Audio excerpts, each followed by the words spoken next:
41세의 안드레스 이니에스타는 축구계에서 가장 순수한 예술가 중 한 명으로 기억된다. 바르셀로나의 조용한 천재이자 월드컵 결승전의 승부를 결정지은 남자. 자만이 넘치던 시대의 겸손의 상징으로. 대중에게 그는 차분하고 충성스러우며 논란과는 거의 무관한 완벽한 프로였다. 하지만 캄프누의 밝은 조명과 전 세계적인 찬사의 환호 뒤에는 헤드라인을 장식하지 못한 의심, 배신, 그리고 조용한 고통의 순간들이 있었다.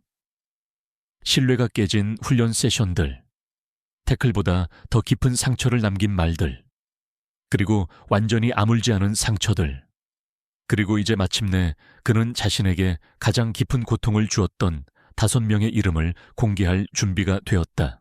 그 결정은 쉽지 않았다. 수년 동안 안드레스 이니에스타는 이름을 거론하는 것을 피하며 대립보다는 침묵을, 드라마보다는 품위를 선택했다. 하지만 시간은 아무리 꽁꽁 묶인 매듭도 푸는 법이다. 그의 경력을 돌아보는 다큐멘터리를 위해 녹음된 조용한 대화 중 한 가지 간단한 질문이 모든 것을 바꾸었다. 축구에서 누군가 그에게 진정으로 상처를 준 적이 있었던가? 이니에스타는 잠시 멈췄다. 그는 미소 지었지만 그의 눈은 그러지 못했다. 생각보다 많은 사람들이요. 그는 조용히 대답했다. 그는 어떤 상처는 결코 신체적인 것이 아니었고 어떤 흉터는 팬들과 카메라에 보이지 않는다고 설명했다. 그리고 거의 고백하듯이 덧붙였다. 이 순간들을 너무 오랫동안 품고 있었어요. 오늘 마침내 이야기할게요. 그리고 그렇게 목록은 시작되었다. 5번 루이 판할 이니에스타에게 이 이름과 관련된 고통은 단 한 번의 폭발적인 논쟁에서 온 것이 아니라 자신감의 느린 침식에서 비롯되었다. 바르셀로나가 과도기를 겪고 라커룸의 불확실성이 가득했던 시기에 판할의 방식은 잔혹할 정도로 직설적이었다. 훈련 세션은 전술 훈련만큼이나 심리적인 시험이 되었다. 아직 어리고 신체적으로 연약했던 이니에스타는 종종 노출된 기분을 느꼈다. 어느 날 오후 비공개 경기에서 저조한 활약을 보인 후 판할은 경기를 중단시키고 차갑게 말했다고 한다. 몸이 압력을 견디지 못하면 재능은 쓸모가 없다. 그 말은 어떤 휘슬보다 길게 울려 퍼졌다. 이니에스타에게 가장 상처가 된 것은 벤치에 앉혀진 것이 아니라 공개적으로 의심받는 것이었다. 회의에서 그의 이름이 언급될 때마다 그는 망설임을 느꼈다. 한 번은 그가 다시 제외된 이유를 묻자 부드러움 없는 답변이 돌아왔다. 너는 아직 경기를 결정짓는 선수가 아니다. 신뢰와 리듬에 의존하는 플레이를 하는 선수에게 그 문장은 깊은 상처를 주었다. 이니에스타는 나중에 이 시기가 자신이 과연 최고 수준에 속하는지에 대해 의문을 품게 만들었다고 인정했다. 돌이켜보면 그는 판할을 잔인하다고 비난한 적은 없었다. 단지 자신을 이해하지 못했다고 했을 뿐이다. 하지만 그 오해가 이니에스타의 자신감에 첫 균열을 일으킨 것은 아니었을까. 4번 질라탄 이브라히모비치.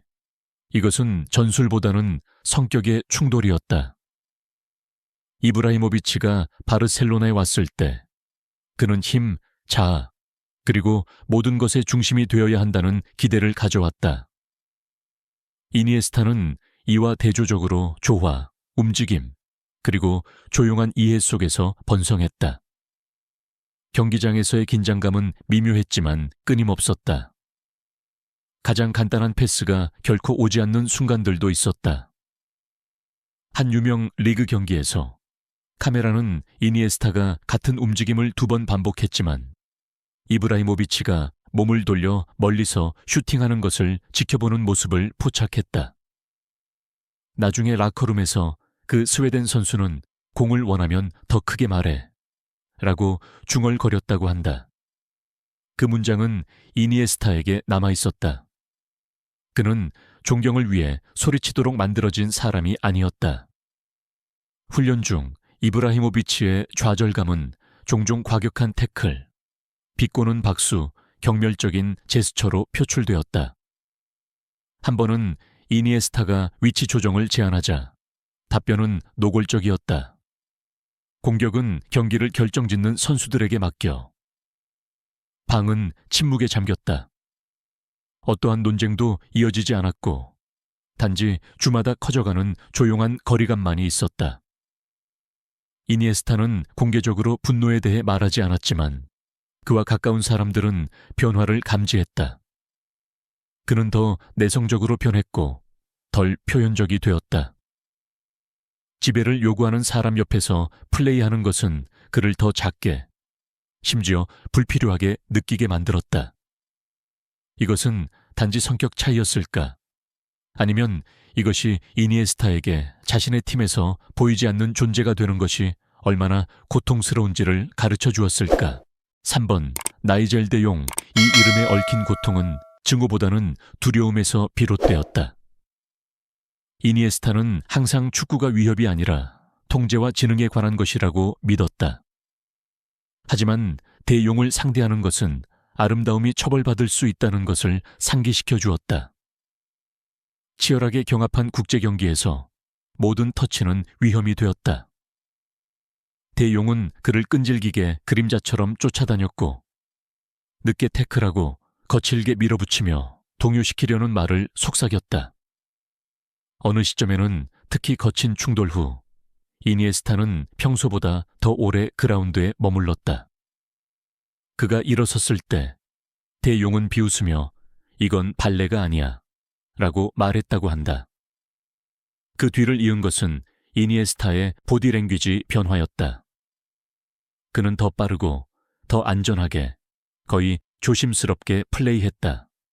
용기가 부족해서가 아니라 자신의 경력이 실제로 얼마나 취약한지 이해했기 때문이었다.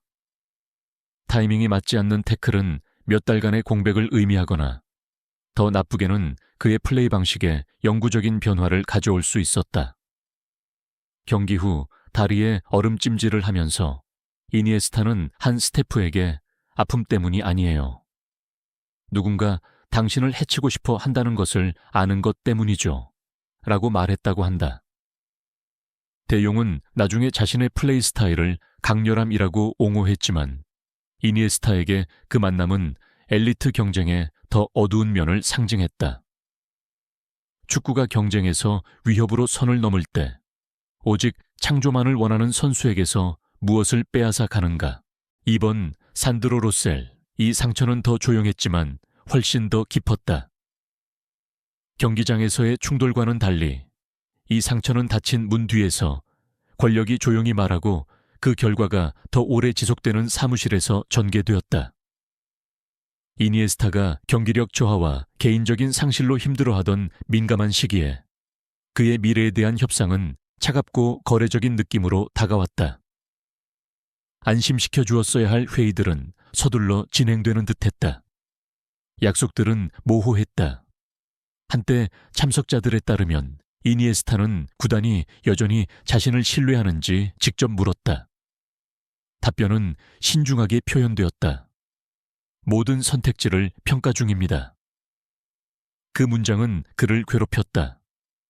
스포트라이트나 영향력을 요구하지 않고 모든 것을 바쳤던 선수에게 선택지 중 하나로 전락하는 것은 파괴적이었다. 이메일은 답장 없이 지나갔다. 재계약 협상은 교착 상태에 빠졌다. 한편 언론에 선별적으로 유출된 정보는 구단이 이미 그 없이 지낼 준비를 하고 있음을 시사했다. 이니에스타는 나중에 가까운 친구에게 내 충성심에 가격표가 붙은 것 같았고 그것이 갑자기 협상 가능한 것이 되었다는 느낌이 들었다. 고 털어놓았다.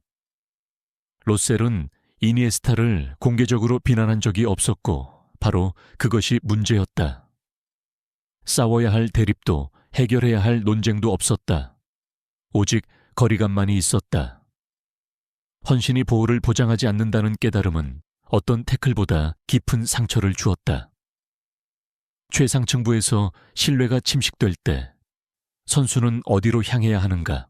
1번 에두아르도인다. 이것은 이니에스타가 가장 용서하기 어려웠던 이름이었다. 그 피해가 느리고 공개적이며 가차 없었기 때문이다. 에두아르도 인다는 그를 벤치에 앉힐 수 있는 감독도 90분 후에 피할 수 있는 경쟁자도 아니었다. 그는 크고 반복적이며 영향력 있는 목소리였다.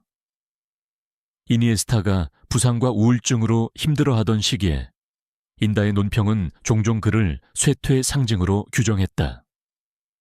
텔레비전 패널에서 그는 이니에스타가 아직 바르셀로나 수준인지 의문을 제기했고 한 번은 날카롭게 덧붙였다. 감상주의로는 트로피를 딸 수 없다. 이니에스타에게 상처를 준 것은 비판 자체보다는 타이밍과 어조였다.